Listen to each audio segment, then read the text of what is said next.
Sesudah itu ada orang mengatakan kepada Yusuf, "Ayahmu sakit." Lalu dibawanyalah kedua anaknya, Manasye dan Efraim. Ketika diberitahukan kepada Yakub, "Telah datang anakmu Yusuf kepadamu." maka Israel mengumpulkan segenap kekuatannya dan duduklah ia di tempat tidurnya. Berkatalah Yakub kepada Yusuf, Allah yang Maha Kuasa telah menampakkan diri kepadaku di Luz, di tanah Kanaan, dan memberkati aku, serta berfirman kepadaku, Akulah yang membuat engkau beranak cucu, dan aku akan membuat engkau bertambah banyak, dan menjadi sekumpulan bangsa-bangsa. Aku akan memberikan negeri ini pada keturunan untuk menjadi miliknya sampai selama-lamanya. Maka sekarang kedua anakmu yang lahir bagimu di tanah Mesir, sebelum aku datang kepadamu ke Mesir, akulah yang mempunyai mereka. Akulah yang akan punya Efraim dan Manasye, sama seperti Ruben dan Simeon. Dan keturunanmu yang kau peroleh sesudah mereka, engkaulah yang mempunyai. Tetapi dalam pembagian warisan, nama mereka akan disebutkan berdasarkan nama kedua saudaranya itu. Kalau aku pada waktu perjalananku dari Padan, aku kematian Rahel di tanah Kanaan di jalan, ketika kami tidak berapa jauh lagi dari Efrata, dan aku menguburkannya di sana, di sisi jalan ke Efrata, yaitu Bethlehem. Ketika Israel melihat anak-anak Yusuf itu, bertanyalah ia, Siapakah ini? Jawab Yusuf kepada ayahnya, "Inilah anak-anakku yang telah diberikan Allah kepadaku di sini." Maka kata Yakub, Dekatkanlah mereka kepadaku, supaya aku berkati mereka. Adapun mata Israel telah kabur karena tuanya, jadi ia tidak dapat lagi melihat.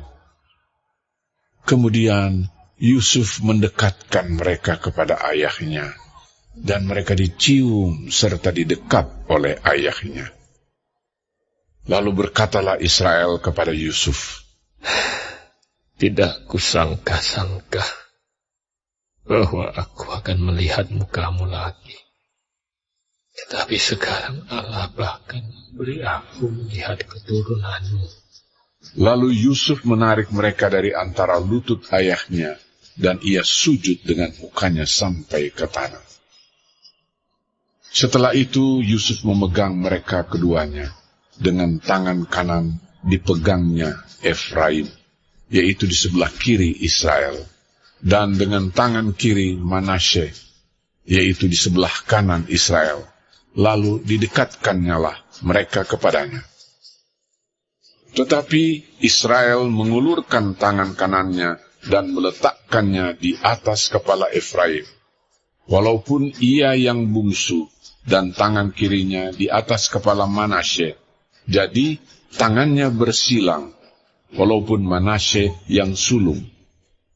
Sesudah itu diberkatinyalah Yusuf, katanya, Nenekku dan ayahku, Abraham dan Ishak, telah hidup di hadapan Allah. Allah itu sebagai Allah yang telah menjadi gembalaku selama hidupku sampai sekarang, dan sebagai malaikat yang telah melepaskan aku dari segala bahaya. Dialah kiranya yang memberkati orang-orang muda ini, sehingga namaku serta nama nenek dan bapakku, Abraham dan Ishak, termasyhur oleh karena mereka, dan sehingga mereka ditambah-tambah menjadi jumlah yang besar di bumi.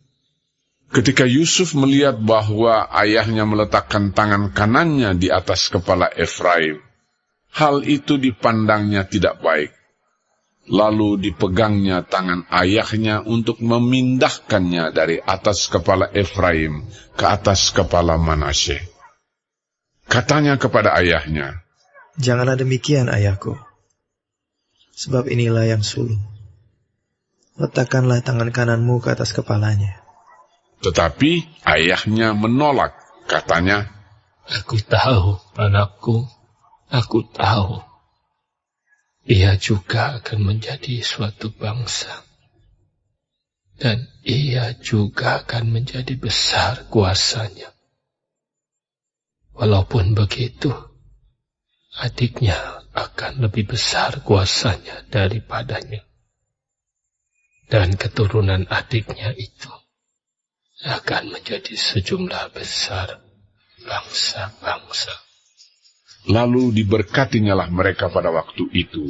Katanya, Dengan menyebutkan namamu lah, orang Israel akan memberkati. Demikian, Allah kiranya membuat engkau seperti Efraim dan seperti Manasye. demikianlah didahulukannya Efraim daripada Manasye. Kemudian berkatalah Israel kepada Yusuf, Tidak lama lagi aku akan mati. Tapi Allah akan menyertai kamu, membawa kamu kembali ke negeri nenek moyangmu. Dan sekarang aku memberikan kepadamu sebagai kelebihanmu daripada saudara-saudaramu suatu punggung gunung yang kurebut dengan pedang dan panahku dari tangan orang Amori.